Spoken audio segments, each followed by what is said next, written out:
All right, welcome everybody. Excited to have our first ever mobility fair here at DePaul University. I'm Joe Sweeterman. I am professor here at DePaul. This is our first ever space in the DePaul Concourse, so we're excited for that. Before I introduce our great panel, I just want to give you a little background. This building, this beautiful building, was the Gold Blast department store, and about the time I started at DePaul, which is a little over 30 years ago, DePaul took the space and turned it into this fabulous DePaul Center. So we're delighted to show it off, and that's why we have the high ceilings and so forth. Elevator's not working tonight, so glad you made it down here. But I'm so excited to see all the nonprofits here tonight and so forth with the tables. I've been coming to Loop for 30 years. I counted about 12,000 rail commutes in my life. I added it up. So this is deep in my blood, watching mobility and innovation occur. And I'm so excited to hear what we're going to hear more about tonight. We want to hear everything you're saying because it's so important. How we're trying to turn it up. Just turn up the. Thank you. Turn this up a little. Try to speak a little more into it. I'll speak. I'm known to be very vociferous. So I direct the Shattuck Institute at DePaul University. We are DePaul's kind of urban planning and transportation arm. We're located right across the street on the Loop campus. We're excited to be here because this location has a transit score on a 1 to 100 of 100. It is a great place to be advocating for good transportation. And we think we're the only university in the country where students have to ride rail rapid transit to classes to get their degree. So our students go back and forth on the red line between our Lincoln Park campus and downtown as just a way of life. And we really think that sends a message about our urban commitment. In the Shattuck Institute, love you to get you involved. We have a sign up about our transportation events. We are quite active. We do 3 or 4 studies a year on different transportation topics. I do a newsletter on the inner city bus industry, which is like Greyhound and Megabus and Flixbus. And we have about 1,000 people subscribe to that. We'd love to get you on that. And we also do tours and events and so forth. So please think about getting involved, check out our website, and we'd love to tell you more. So tonight is a really neat event, and we want to thank the Center for Neighborhood Technology for their partnership to make this happen. And so we all know why we're here. This is a really interesting mission. The entity, the Chicago Mobility Collaborative, is a forum for intersectional conversations through meaningful participation or collaboration between city departments, community members, and are intentional, where there's knowledge sharing that's facilitated with community expertise, where Chicagoans have a voice in the decision making that impacts them. So we'll see on our panel, it very much reflects that. A couple rules.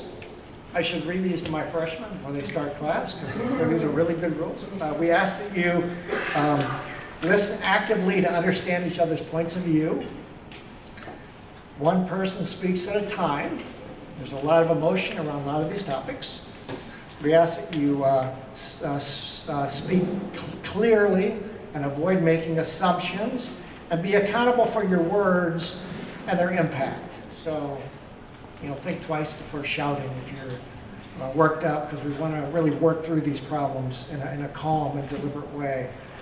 Your expertise and experience is really valuable and unique. We really want to hear it and have you share it, and provide constructive criticism of ideas and prospects, and not be personal to the individuals if you have questions. So volunteering their time after work to come here is really, really great. So I'd like to turn it over to Nina, who's Executive Director of the Center for Neighborhood Technology, to introduce our panel. So round of applause for our panel before we introduce.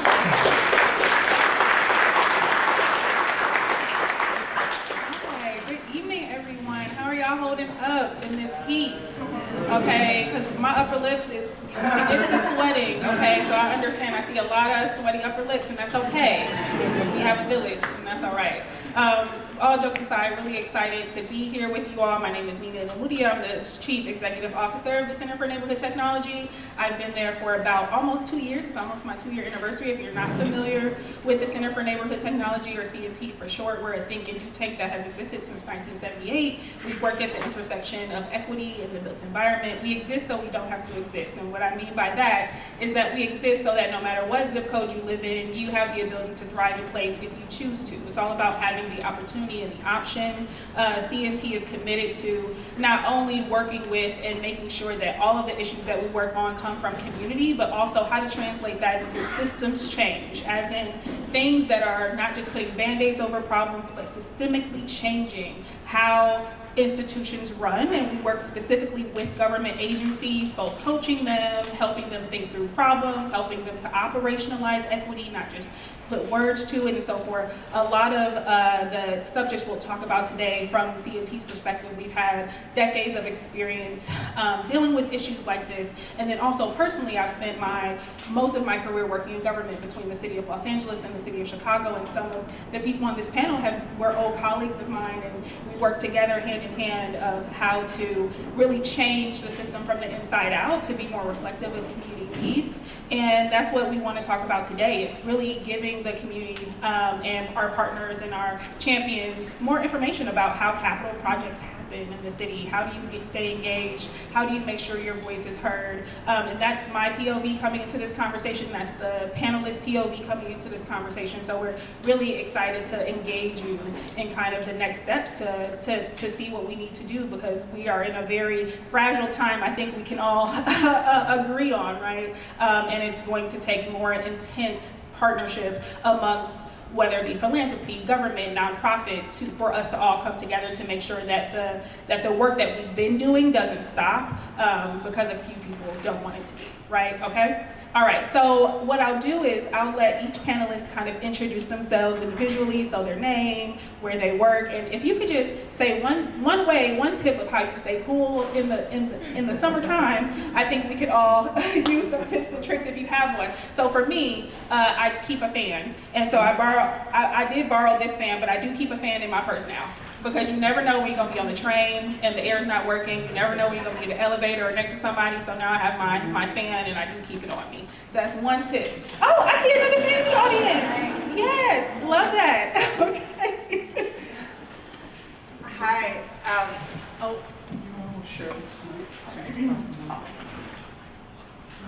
Hi, my name is Audrey Wenning. I'm a senior director at the Metropolitan Planning Council.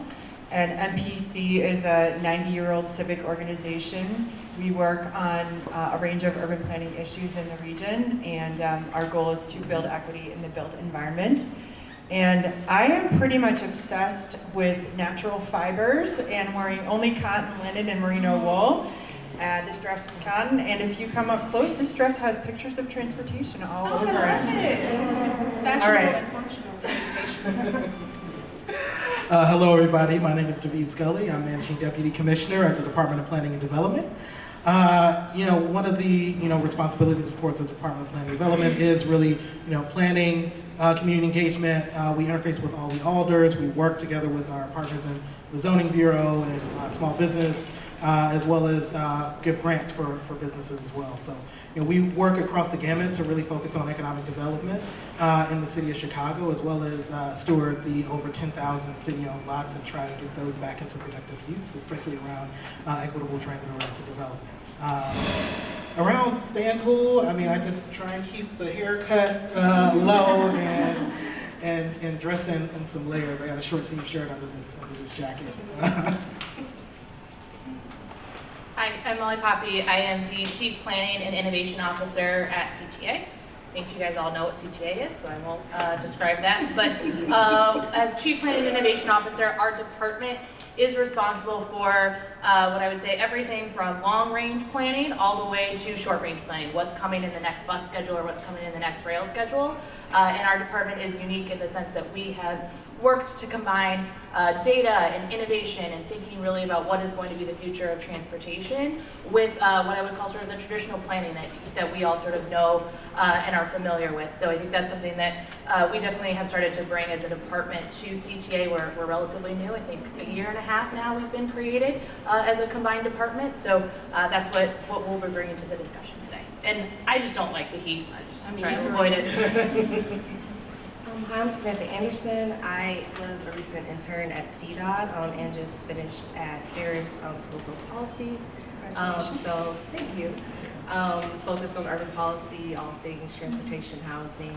Was also a housing fellow there, and don't have as much to say as other people because I do not have a job yet.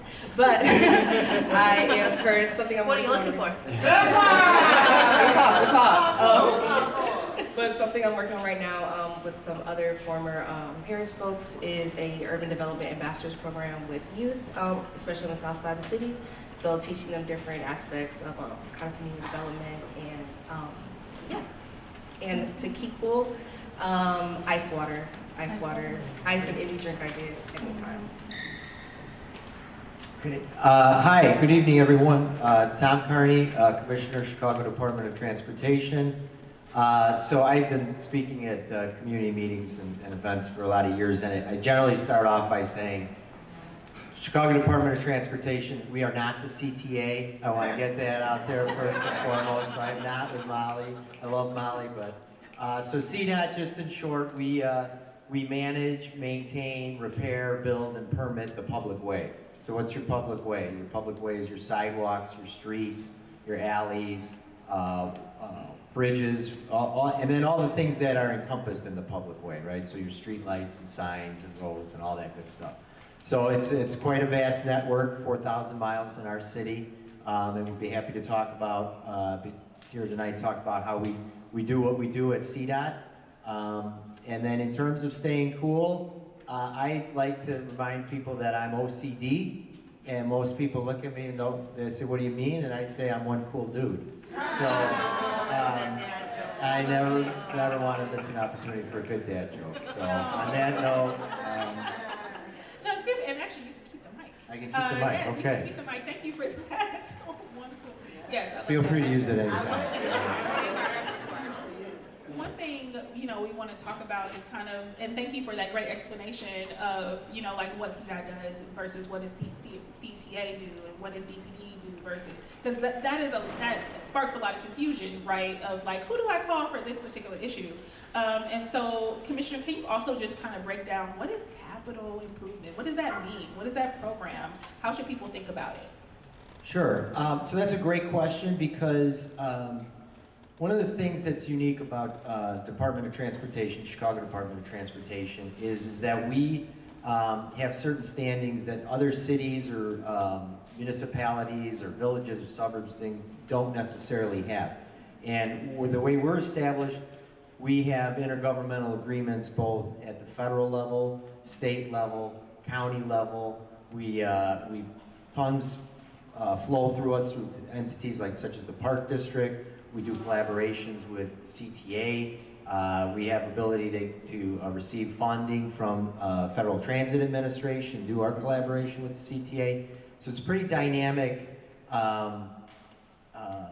situation that smart people before me deserve a lot of credit for setting up the department that way. So I would say in all those buckets, really the capital and that drives a huge amount of what CDOT does.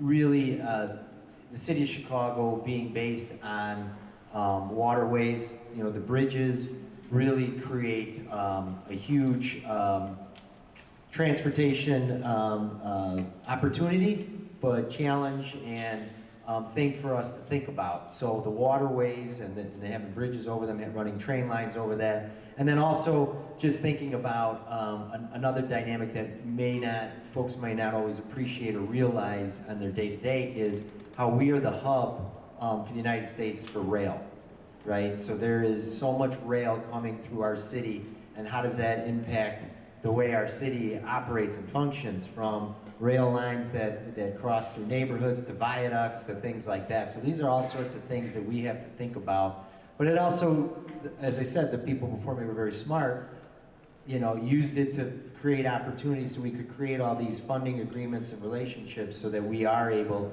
to bring in those dollars from all those agencies so we can maintain our network. And would you, I want to get CTA's also perspective on major projects, but for CDOT, could you give the audience a few example of something that they may know about or may not have known, like, oh, this was a kind of a major capital project that happened recently?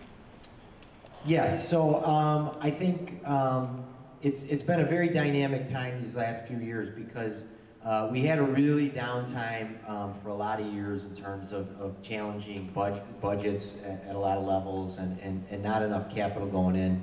And then around COVID, there's just been a dynamic increase. You have a city, you've had a couple city capital bonds, you've had the Invest and Cook program, so at the county level. The state of Illinois has Rebuild Illinois, and then there was some major capital at the federal level. So each of those has changed our city in pretty dynamic ways. You know, at the city level, we've expanded the number of streetscape projects we've done in various neighborhoods, that those really are game changers to what those corridors, those key corridors in those neighborhoods look like. At the state level, with funding through Rebuild Illinois, we're able to rethink and redo something like Jackson Park in anticipation of the Obama Presidential Library. I encourage folks to go, if you haven't been to that part of town, to check it out, how much we've changed things down there, and that work continues. And then, you know, at the federal level, there's only 4 places in the United States that got the certain, through the Biden infrastructure bill, the money that we are getting to rebuild 4 bridges on the Calumet, which is, you know, the key linchpin for barge traffic that comes down the St. Lawrence Seaway into the Great Lakes through Chicago and then continues down the Mississippi River to New Orleans. If we didn't have that Biden infrastructure, which was a joint application by the City of Chicago and the Port Authority, we really wouldn't have had the opportunity to rebuild those bridges. Yeah. So. Okay. Well, thank you for those examples, because I know sometimes it can be abstracted. Like, where is this work happening? How do I know what's happening? Like, but yeah, if you walk out on your street and you're like, oh, these things are different, or now there's a bike lane, or now there's, you know, an indent somewhere that was you know, a major capital project. For CTA, Molly, can you talk about some of the major capital projects that are happening at the CTA and how you all view it? Yeah, so there's major capital projects that you think of. There's your red-purple line modernization that's happening on the north side. There's the red line extension that we recently approved and got passed through the Biden administration just in the nick of time.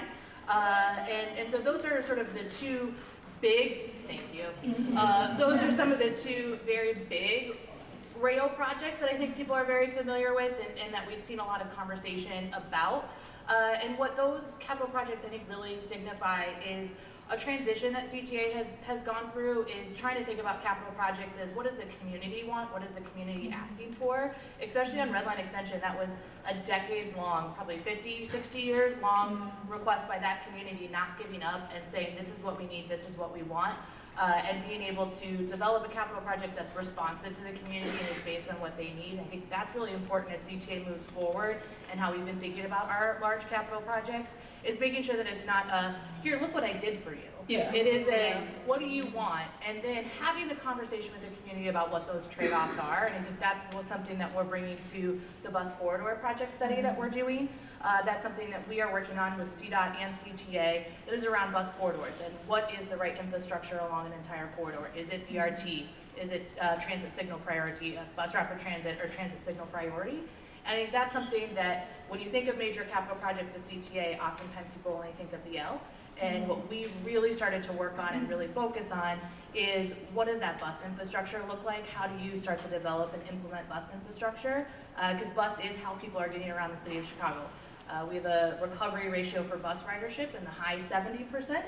Our rail ridership recovery is in the low 50s during the weekdays. Gets a little bit higher on the weekends. And so that's just a signification of how people are thinking differently about service and how they want to get around.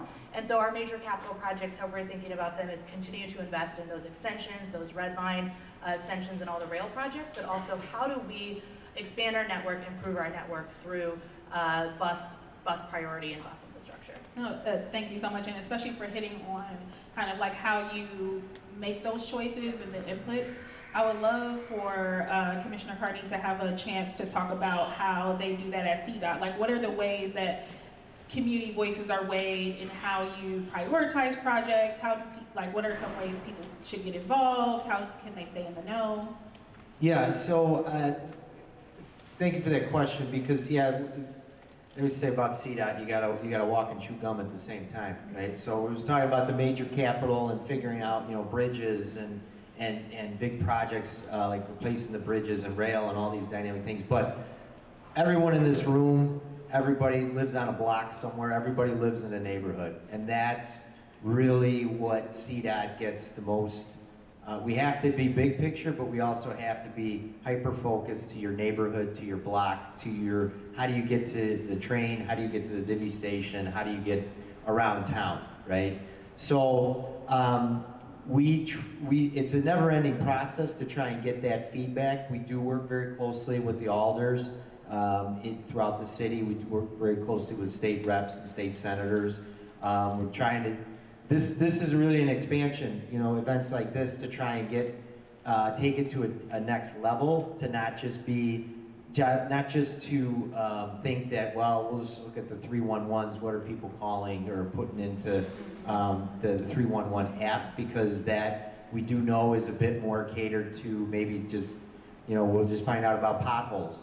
And really, I think what we, through events like this, find is that there's a need for a much deeper understanding. There's more to it than just maintenance. But I would say we rely very much on alders' offices. We rely very much on our safe ambassadors. And where's Romina Castillo? Let's give her a round of applause for the work that she does to enhance our community outreach. And I'm really proud of the work we do on our streetscapes in those corridors. We don't just go out there and start tearing up sidewalk and tearing up roads and going at it. It is an interactive process of meeting with the community, doing design, coming up with ideas, getting feedback, hearing some more, bouncing ideas off, really working with businesses, the SSAs, the residents, all that to get to the right spot on those projects. No, thank you for naming that shift, and I think some people have definitely felt, especially since even the Chicago Mobility Collaborative came about, and I remember when I first came to Chicago in 2019 and having these meetings and having community say yes, those data points on a map are not the whole story, and making sure that qualitative data is respected and upheld along with that quantitative data. And I think it's nice to see these examples of how government is actually not only taking that feedback, being reflective, and trying to ingrain that, and that's how we get to optimization. It's not perfect, but we're on our way there, and the more we have leaders who are willing to live those values and be held accountable to community about yes, we said we're going to do a thing, and this is how we're going to communicate, and this is how we're going to engage you. It's not about always agreeing. It's about having transparent communication about what you can and cannot do. So I really appreciate that you were able to name that and how the process has evolved over time. I want to transition to thinking about collaboration, because it doesn't just start and end at somebody making a decision in a meeting yes, we're going to build that bridge or we're going to do that streetscape. The planning department and other agencies have a huge part in. So David, I would love for you to talk about how you really coordinate with both CTA and CDOT and thinking about not only the roadway, but you're thinking about people's entire lives and how you kind of centralize that, especially thinking about the central district of the loop. Yeah, absolutely. I mean, one of the things that we as a department do is we like to stay in lockstep with our partners at CTA, with CDOT as well, just because so much of how the urban fabric is engaged is around the public realm and around transportation. How are you getting to a place? How are you getting to a business? What's your experience like overall? So we work collaboratively with kind of with all of the institutions, depending on, kind of what the project is. So, a good example is 95th Street ETOD plan. That was, really great collaboration with CTA, where they were actually able to get some federal funding, and they were like, hey, you know what, let's work together on creating a corridor plan for this area. And it was 2 years of really strong engagement, collaboration, trying to strategize around both the Red Line extension, as well as, sort of the investment that has already been made in the 95th Street station. How do we sort of connect and support larger community goals around investment and leading into then both implementation strategy around land use. Because one of the things that, we've realized is that just historically in the city of Chicago, we just have sort of like, decades of small tweaks that have not been sort of reevaluated or adjusted to really understand how is this land use and how is this zoning then sort of impacting the sort of vision that community may have for their neighborhood and their corridor. So really try and work together with CTA and with CDOT. We're always looping them into our planning studies that we do. We do roughly about 30 planning studies around the city. Some of them are smaller, maybe development focused test fits. Some of them may be more economic driven, and then some of them are sort of larger scale, sort of corridors or neighborhood planning, and always bike lanes and streetscape and all that's always come up. So we always are working with Tom and his team at CDOT on just how to move those forward. And I think a great example of that is LaSalle Street. So we were able to work with CDOT on really a LaSalle Street visioning. We're seeing all these different sort of land use changes and investments along the corridor, conversion of old sort of historic buildings into sort of residential, and sort of how does that then impact the streetscape of a street that was almost 100% commercial and retail.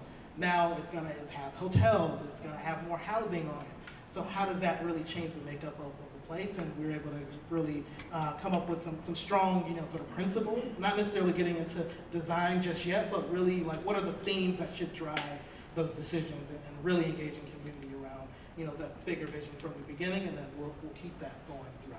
Yeah, I mean, thank you so much for describing that, because sometimes, especially in planning, we're planning for like 20, 30 years in the future, and we have to be able to check those assumptions, which I know sounds straightforward, but sometimes in government, you either don't have the time or the funding, or it gets a little long, and so you have to have, government officials, and I'm not even just talking about elected, because really career service professionals are the backbone of really making change and operationalizing equity, and we need to focus more on coaching and giving them the support they need and the capacity they need to do their jobs as well as they can, and then also holding them accountable to saying, yes, there's already, my community has already been planned X amount of times. Can you tell me what the progress was on that plan that I sat here 10 years ago and did, right? And so it's really great to see how Commissioner Boatwright and Naveed have continued that journey and that growth for the department of being less reactionary and a lot more kind of introspective and saying, how can we get ahead of these problems? And that's what I'm hearing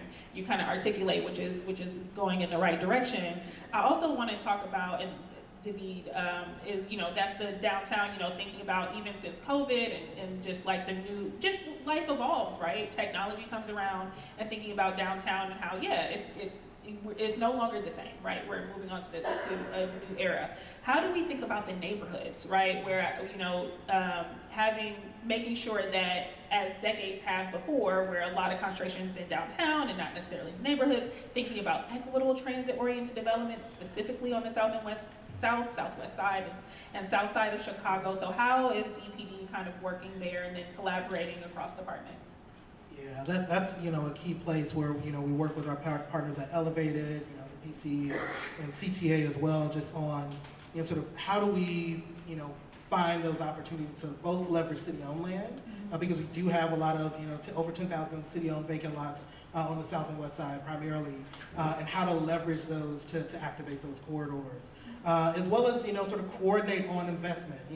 CTA may be investing in something, CDOT may be doing a streetscape in an area. How do we make sure that we work together to make sure that we're investing in those same areas, so that it's not like, oh, we did a new streetscape, but there's still 10 vacant lots here. Like, how do we facilitate that development? So we're often working in collaboration with each other. We're actually, working together right now on trying to find a couple of opportunities, particularly around the Green Line, because that line both connects the south and west side, and we have so many city-owned vacant lots in those corridors, and there are major anchors happening. With, on the west side, 1901, with, the United Center finally filling in their parking lots, which has been something that has been talked about since I was in architecture school, and I think many of you guys have probably realized, there's real opportunities for investment there, but how do we pull that, west, and start to spark opportunities around those city investments, and then on the south side with the Obama Presidential Center being a major anchor at University of Chicago, and then now Sci Quantum, working together collaboratively on opportunities in those areas at various scales. Some of them may be smaller scale in fill investment, some of them may be larger scale. But it's been really interesting. We were out maybe 2 weeks ago on 79th and Exchange around the Metro line, where we have now 43 units of affordable housing and retail being developed, and then we issued our missing middle. We had a couple of clusters in that area to try and build some infill housing along that corridor and really continue that sort of transformation around transit. But there's definitely a lot of opportunities, and we look forward to just continuing to collaborate and reach out to implement development, because I think even though we're a Department of Planning, I think sometimes we forget the end development portion. So we got to actually get some stuff done, and it's really important. I think for myself and the commissioner, I think both of us coming from the private sector, the commissioner being a developer, being an architect and urban planner, how to both move from kind of larger scale, bigger vision ideas, but also get that down to tactical actualization and realization, because people have been waiting in their community for decades and haven't seen anything. So how do we make sure that happens and that they see the progress and the input that they're giving is being valued? Yeah, no, thank you, because it can feel very extractive, right? To over and over again, and just even as a community member yourself, or I'm from East Side Detroit, and thinking about how I grew up and the things that were available to me, and people coming and asking questions, and it's it's extractive if we don't actually get back our investment. So it's nice to know that we're working on this, and I kind of want to pivot to thinking about more of the community voice. And we, there's lots of coalitions, obviously, that are the backbone of kind of pushing a lot of this progressive legislation, pushing our career service partners, and I would love to talk about, specifically with Audrey, kind of thinking about very tangible ways that equity has worked from the perspective of community, what works, what were the projects or the initiative where it's wow, this really worked, and we were able to work lock and step with government, as in the community, to get something done. What are some things that you hear from the community that they really enjoyed? Well, I think one example you just referred to, getting things done quickly. Yes. One thing that the city did really well as a result of COVID was take some of the federal relief money and use that for tactical urbanism projects, which the POP courts. Yes. And there's about 12 of them all over the city, where underutilized land, vacant lots, oftentimes land next to transit stations, has been turned into community-centered spaces where there's art, there's recreation spaces, gathering spaces, plazas that can be activated, and there was architectural support provided to communities, and then community-driven designs and ideas, and those things were able to be implemented very quite quickly over a matter of 2-3 years, and there's a number of them that are now built out. And so when we talk about capital infrastructure, I think the hard part is that so many times it can seem really big and really daunting, and it takes so many years to assemble the funding and do the planning for really big stuff. But how do we do the smaller, quicker stuff? So not only those things, but also how the city has been really successful lately building a network of bike lanes. And so CDOT has done some really great work in neighborhoods like in Belmont Cragen, helping to educate the community, work with groups that already exist there, like youth, and they've helped educate their neighbors on getting excited about cycling. And so that there's really, people are asking for bike lanes in neighborhoods now, and instead of, there was a time when people really didn't want them, and there have been cases where the city had to remove them after installing them. But now there's a better process of working with community, building buy-in, and then having people really excited about that infrastructure, which also can be done relatively quickly. And let's not forget that 30% of our land area is transportation, and so there's so much space that we need, that we can work with and reallocate to uses that community members really want. They want choices. They want real choices. Let's not forget that over 25% of the residents of this city of Chicago do not have any cars in their household. So people, and I don't know if you've tried to buy a car lately, hopefully not actually, but if you have, they're really expensive. They're it's like $50,000 to buy a new car, and it's only gonna get worse. And so people to be able to afford their household expenses need to have, walking's free, right? And biking is, once you get your bike, it's pretty much free. And Divvy's very affordable. So we need to give people those choices and really deliver for them, quickly, so they see results. Yeah, no, I think you gave some really great examples, and I think what you said about kind of the city being able to take the investment from, find the silver lining in a very, sticky situation, to say the least, and saying, okay, how can we innovate this process? How can we make this faster without impeding the integrity of getting good products out there? And I think, there's definitely been a lot of progress made, like you said, with Popcorts. And then Elevated Works is another program that we have, and there's lots of partners like MPC. Yeah, if you could talk about Elevated Works. Yeah, so Elevated Chicago is a large coalition, which I think both David and Molly have touched on, but a coalition to build equitable transit-oriented development. And because we have so much land near transit that's available, that's a real asset for our city. But we need to help it be developed, and we want it to be equitable, so we want it ideally to be community-based developers, really helping, not just big companies that want to come into neighborhoods that don't have a history there, but ideally smaller community-based developers developing and then staying in the community. But there's a lot of steps to navigate, and there's a lot of technical support needed, we have found, in this Elevated Coalition. So Elevated Works is a program where a lot of technical support has been provided to small developers to help them walk through all the steps at the city, all the permitting, zoning changes, things like that.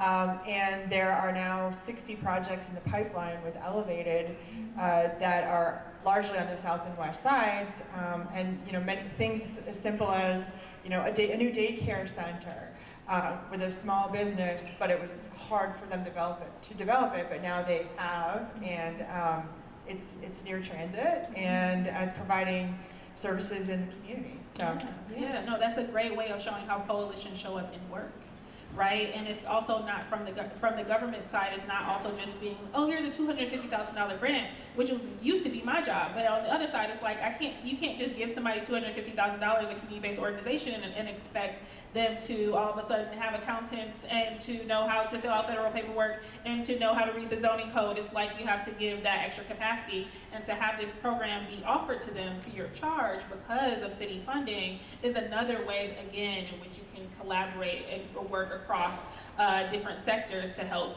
push forward development and the tangible things. So that's awesome.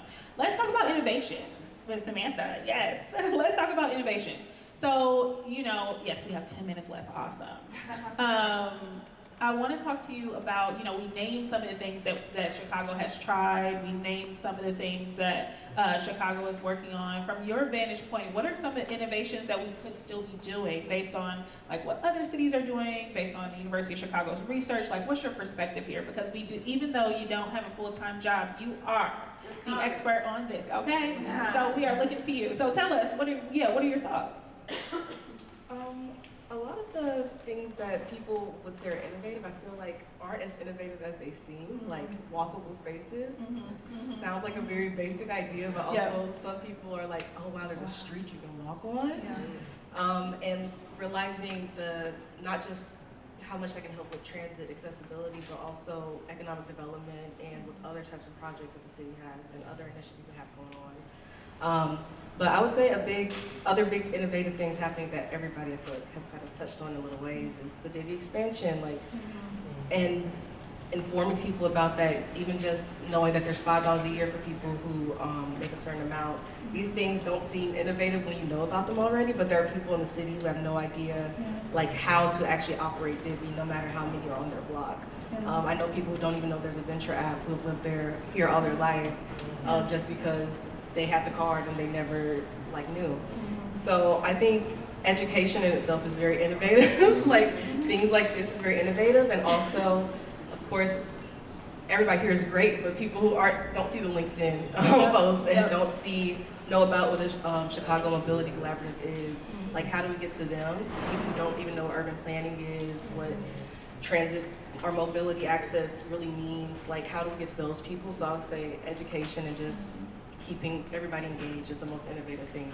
What are some creative ways that you've seen or heard of or studied or experienced for yourself of how to engage folks? Because that lived experience of having the lived experience of being like, dang, when is the bus coming? Or wait, when is that thing happening? So what are some of the things that you're seeing that you may be able to offer as like suggestions or things for us to consider? Romena's doing such great work. Events like this, kind of going out into the community, so not expecting people to have to show up somewhere, but meeting them where they are already. Also, not relying on technology for every form of outreach. I feel like what CDOT is doing is honestly a lot of the different methods and what they're kind of tapping into are some of the great ways that you can get involved. But thank you, because those are just some of the things that we have to continuously push ourselves on, continuously think about, especially now when we're dealing with vulnerable communities who are now under more scrutiny. When people are losing their Medicare, or they're worried about ICE, or they're worried about these things, that affects how we're able to do our work and how we're able to actually engage community. Therefore, we have to find new ways to build trust and to build in anonymity, and also to engage folks who, it was already hard, but now it's become harder. And so I think just reminding ourselves that, sometimes simple is best. And I love what you said about it's not always technology. Sometimes it's going to knock on somebody's door or have tea with somebody down the street or leaving a flyer, right? We get into this age and we forget what human connection truly builds to. And so that's something that I think we all can remember as we think about how to still make change in a very delicate time. So thank you so much. So as one of our last questions before we open it up for questions from the audience, I would love for each of our panelists to just say one thing that they're committed to after leaving this meeting, as far as making sure that the public is engaged or informed, just so you can hear it from our practitioners themselves of how we're moving forward with this work. So moving forward? Yes, moving forward. I think an important thing that CDOT is going to carry forward is CDOT embarked on a strategic plan during COVID, and that was a lot of work by the organization, but it was also a ton of work by getting input from so many different stakeholders, so many different advocacy groups, and regular citizens and throughout. There was a year one update on how we did on the strategic plan. And we are committed to following through with the year 3 update of how we did in delivering on all those goals and aspirations of the strategic plan. I'm very happy joining us tonight. Here is our Deputy Commissioner over Planning and Policy, Mary Nickel. Hi, Mary. Some of you may know her. Yes, she's spearheading that to see it through. And, you know, we believe in transparency. There's a lot of things we accomplish as an organization. There's other things that we acknowledge that there's more work to be done, but we hope by the releasing that, we share how far we've come, but also some things we've got to work on, and then that'll be a launching pad for the conversation to continue forward. Yep. Failure is a part of innovation. So if we're truly going to transform government or transform our communities, we have to be open to, you know, trying something and failing and trying again. So thank you for that. Sam? I think my commitment is just working on the program I mentioned before and teaching youth about urban development, what it means to build your community. I'm also working with like their families so they know what's available too. So working closely with Cook County Land Bank, so trying to get more vacant lots bought by people to help build wealth and restore their communities that have been longly historically disinvested from. So that's what I'm working on and committing to, and partnering with as many organizations as possible so everybody's in the loop. Beautiful. So we launched in June the CTA Chats events, which is, to your point, Sam, we're meeting our riders where we are. We're showing up at the stations, showing up at the bus turnarounds to get feedback.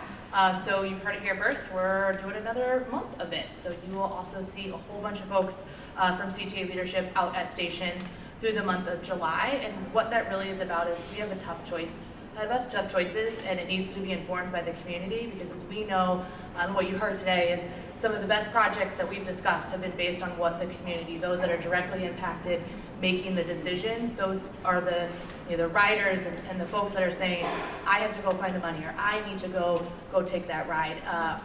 Those are the ones that are best equipped to make those type of service decisions and those capital decisions and the decisions that happen.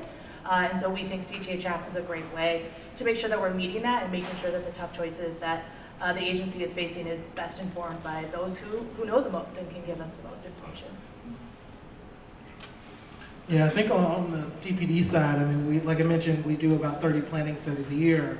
But through those studies, you know, we often tailor our engagement to that neighborhood and to what makes sense for that community, and make sure that we also get out to events that, you know, it's not always like, hey, DPD is hosting a community meeting about XYZ, but showing up to, you know, sort of a farmer's market or, you know, neighborhood event that, you know, we can kind of be there where people can meet us on their way to do something else. Like, oh, I'm interested in, you know, this or that. So, you know, continue to try and do, you know, get out there and into the neighborhoods. And we've been also working with our small business team and doing more corridor walks. So talking to our small businesses along neighborhoods, talking to our SSAs, kind of just getting out and being out of the office, which is something, you know, ourselves and the commissioner is really, you know, kind of pushing, which, you know, makes a lot of sense. You can't plan from, you know, City Hall. You have to be out in the neighborhood. You have to learn from, you know, what people are seeing, and you know, as you know, Nina mentioned, you have to adapt to, you know, kind of what we're hearing.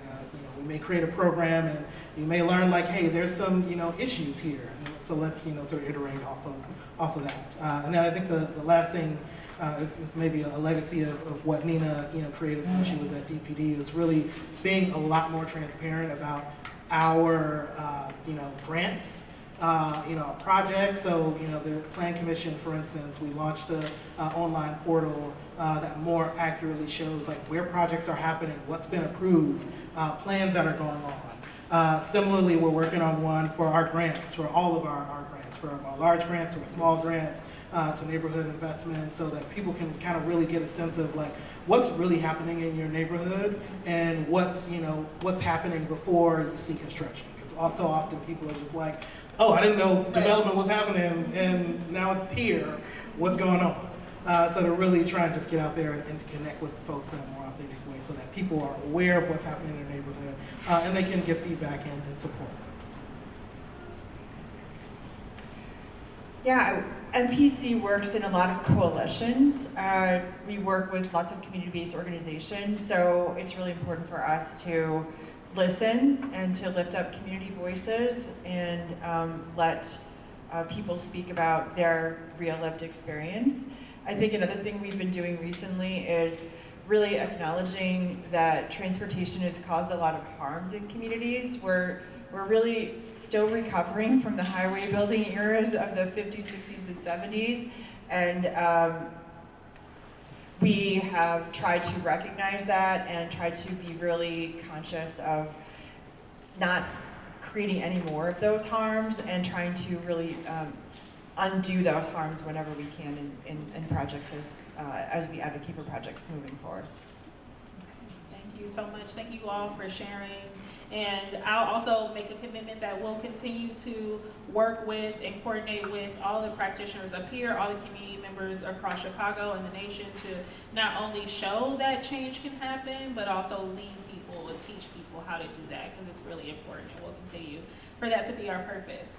So does anybody in the audience have questions that they'd like to ask our panelists? Could we have people ask the questions on the microphone? Oh, yeah. So, just so our Zoom folks can hear. Any questions?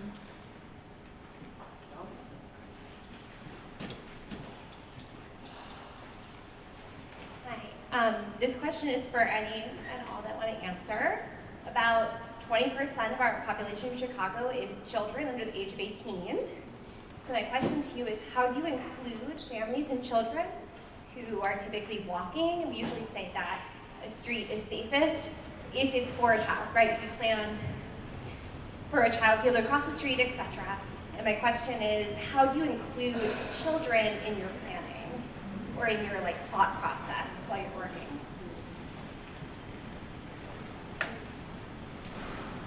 I guess I'll start. I think, one of the things that we've been trying to do, and it's something that, I've noticed just as a, professional doing planning work. It's like, usually, community engagement meetings are like 6 to 8 o'clock on a weeknight. It's like, so you get, adults, you get, elders, you don't necessarily always get the youth.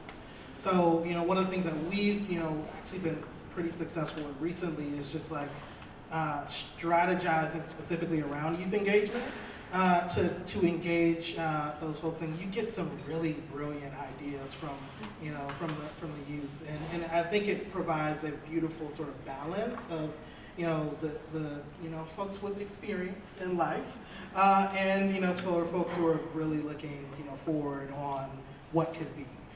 So a lot of kind of work, we may have specific youth sessions, we may do something at a school, we tend to try and participate where they are in events that are already happening, because it's not like you're going to be like, hey, we're gonna host a youth event for planning. It's like, I don't want to go to that, like so how to make it fun and interesting in a way that can really engage folks. So we're often working in collaboration to try and facilitate that with our partners. Like DFSS has some really strong partnerships around youth, and we're trying to leverage kind of all of our city relationships to just make sure we get out as much as possible.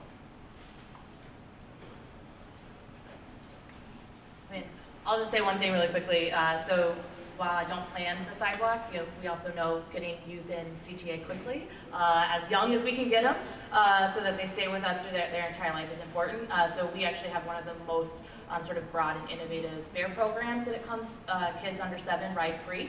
We also allow families up to 7 to ride on one cart, so you can stand at a reader, tap 7 times, you'll get people through. And then our student program, we also have a reduced fare student program that we recently stopped turning off at nights and on weekends and on the summer. So because we were like, you're a student all year long. I mean, so we decided that to keep that active all year long. So we've done a lot of those programs, knowing that if you're walking, you're probably walking to transit. So making sure that that connection is seamless and affordable for them. All right. This one is also kind of, I think, for DPD. Chicago is down, I think it's 1 million people or so from what our peak about population was. 900,000, yeah. Yeah. Has DPD committed to doing anything specific to getting Chicago's population back up to where it was in order to grow the tax base? Absolutely. So population growth is one of the core themes of not only the commissioner, but the mayor. So we've been really focused on a couple of things. land use and corridor planning. So one of the things that you'll kind of realize is that there's certain areas of the city, Inglewood is a good example of that, where you have a lot of areas that have just been downsized. So single family, and you'll notice that we actually have a ton of vacant lots there because it makes it very difficult to actually pencil out development projects. So looking at where we can adjust zoning to allow for more density. We recently did this on Broadway as well, which really focused around red purple line modernization. We have this huge investment that the CTA is making. The block next to all the transit, was a mishmash of, sort of downzone lots that have been downzoned purposely by the community, maybe 20 years ago. But that has changed. There's a need for more housing. So we looked at, sort of just facilitating more investment with just, rezoning and getting it closer to what may allow for as of right development to happen overall. But then also, leveraging and working with our partners at Department of Housing on, sort of housing investment in areas where it's difficult to actually pencil out development. Working on our Missing Middle Housing Initiative, which we're leveraging clusters of city-owned vacant lots, as well as providing a subsidy from our Housing and Economic Development Bond of about $150,000 per unit to try and bridge the gap and make those houses affordable, and focusing on 2 flats and 3 flats up to 6 flats versus kind of single family infill. So lots of strategies that we've been working in collaboration with. We're also, of course, working with, as I mentioned, CTA on some sites that we have around transit stations to really facilitate development. And I think a good example of this is 43rd Green, right next to the 43rd Street Green Line station. We have 2 phases of development. They have more that they're working on, and that's sort of minority development team that's really done a phenomenal job on equitable transit-oriented development. So we're all doubling down on more ETOD around the city to try and continue to move. We're just slightly up from kind of our lull population-wise. So but there's still a lot more way to go. So we've been trying to just continue to facilitate that through different programs. You have another question back here. Hi, thank you guys so much for doing this. This is great. Thanks for all the work you do. I have a genuine question, but I'm curious, how do we reconcile the funding for these large-scale new construction projects with issues that riders, transportation people see every day? A lot of stations are pretty dirty, and sometimes I'm like, do we not have enough money to clean the stairs up to the L or to clean the station? And I know you guys are involved with the big capital stuff, and it's probably not involved with cleaning. But sometimes I'm just like, where does that money come from? Or how can we keep what we have clean and cool? Yeah, so this is, the never-ending challenge. There's money for capital, and that's what, frankly, politicians like to spend money on, because they get to go cut ribbons, they get to say, look what I built you, community.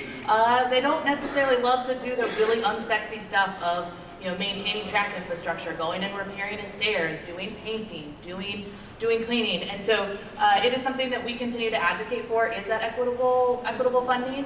And I think something that is important for CTA especially is, we are not sort of funded as we would believe equitably when it comes to the region. We have over 80% of the rides, actually 84% of the transit rides in the entire region, and we're funded at about 54% from for that. So Metro and Pace, their Metro riders are subsidized. They have a $14 subsidy. CTA riders have a $4 subsidy for operations. And so I think it's just a sort of ongoing challenge that we're going to continue to work on, and there's funding legislation out there to try to address that equity, but I think it is something that making sure that your sort of elected officials, your folks know, hey, I care about the current operations, I care about the cleaning, I don't just want something new, make what you've already invested in work, because as we talk about ETOD or any of these other projects, if there's not enough transit service, if the transit service is dirty, if it's not safe, the ETOD doesn't work, the T doesn't work, so. We have one more question back here, and then that's our last. Okay. Saving the best for last. Of course. I'm Dolores Lucas. I'm the founder of We Keep You Rolling Light and Wellness Group. And we presented a project to CDOT, it's the 130th Street side path that would give our communities connected sidewalks and a bike trail that would lead to the Major Taylor Trail. I'm wondering, has collaboration begun between DPD and CTA to help keep you rolling and the community to get this project started? Well, we're gonna build it for sure, but yeah, I think the question's for these two. I'll be honest, I'm not familiar with it. It doesn't necessarily mean that there's not somebody coordinated. It's an 11,000 person organization. So I'm gonna take your card and I'm gonna find out and I'm gonna follow up with you. Yeah, how you doing, Ms. Lucas? So yeah, we're definitely, Erica and the Far South team are definitely in the loop on, kind of the development down there, the infrastructure investment. And of course, it's the end of, it's right there at Oakdale Gardens, the end of the Red Line extension. So we're 100%, sort of engaged and involved and want to continue to just, kind of make sure that, you get the infrastructure you need. We're also, still, trying to focus on getting more grocery access to the neighborhood. So we're always, we're always there, and we're going to continue to support and to collaborate with our partners at CTA and CDOT on getting investment for the community. Yes, thank you so much for that great question. We'll follow up. Thank you all for coming today. I think if you walk away with anything, I want to impress upon you that you need to be talking to your state representatives about this financial cliff. If you don't know what's going on, I'm happy to tell you what to Google. Come to the transit discussion table. There's lots of information out there, but I do want to stress that you tell your neighbors, tell your friends. The more calls they get about hey, we need a decision so that these transit lines are not cut next year is really, really important. And I'm so serious. If somebody doesn't know what I'm talking about, please just come up and so we can give you some information about it. But this is very important. Okay, so now I will stop talking. Thank you so much. Thank you for coming, and Nina's gonna close us out. Make sure this is on. Hi everyone, thank you so much for coming. Can we just have a round of applause first?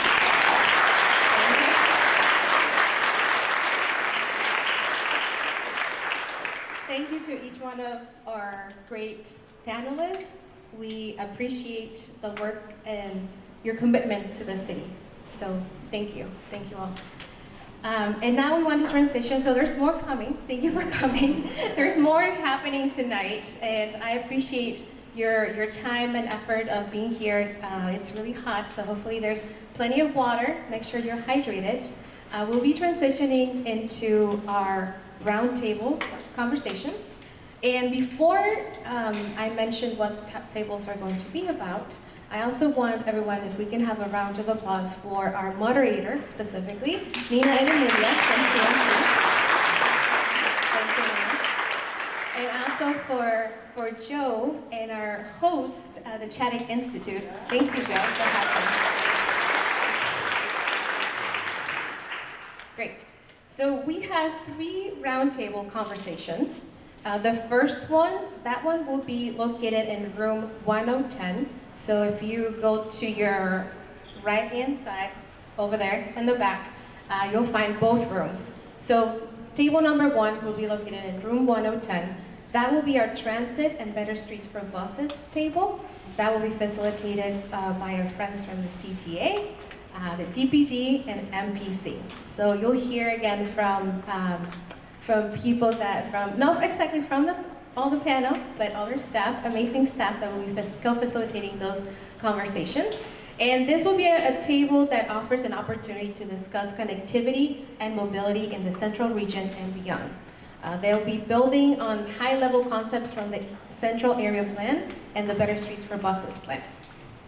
Table number 2, that will be in room 109, so just right next to 1010.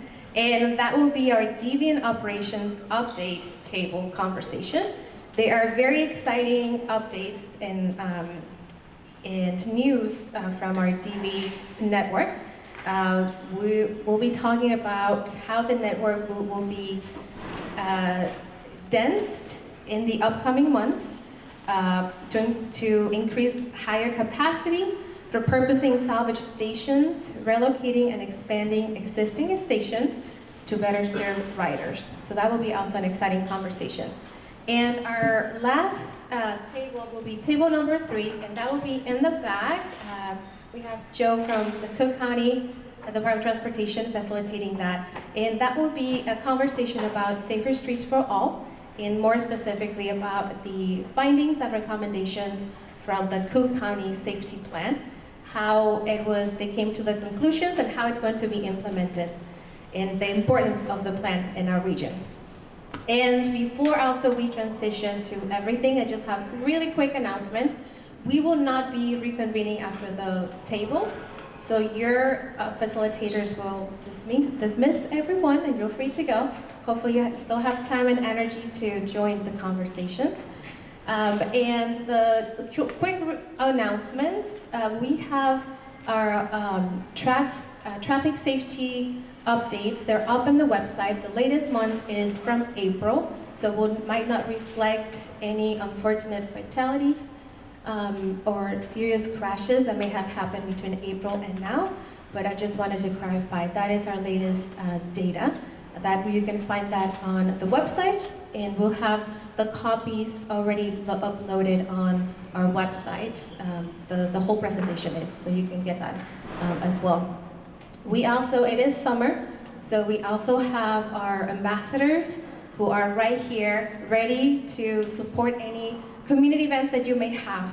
So please, if you need additional support, if you're planning an event, if you want more information about the programs that we offer, please either scan this code to request an ambassador, but also because we're not relying only on technology, we also have our ambassadors. You can reach out, stop one of them, and have a conversation, ask questions about what we do. The other announcements, we just have our 2 upcoming meetings. We can skip this one. I believe there's one more. Yes, this one, we have a survey.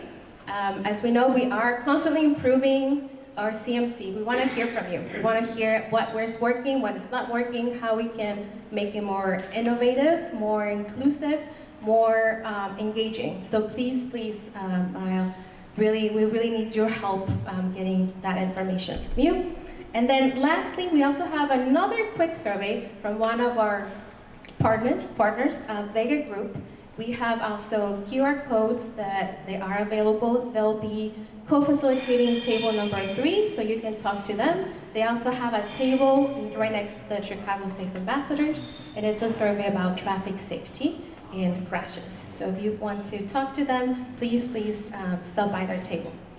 And thank you again, and hopefully we can see everyone next quarter. Take care.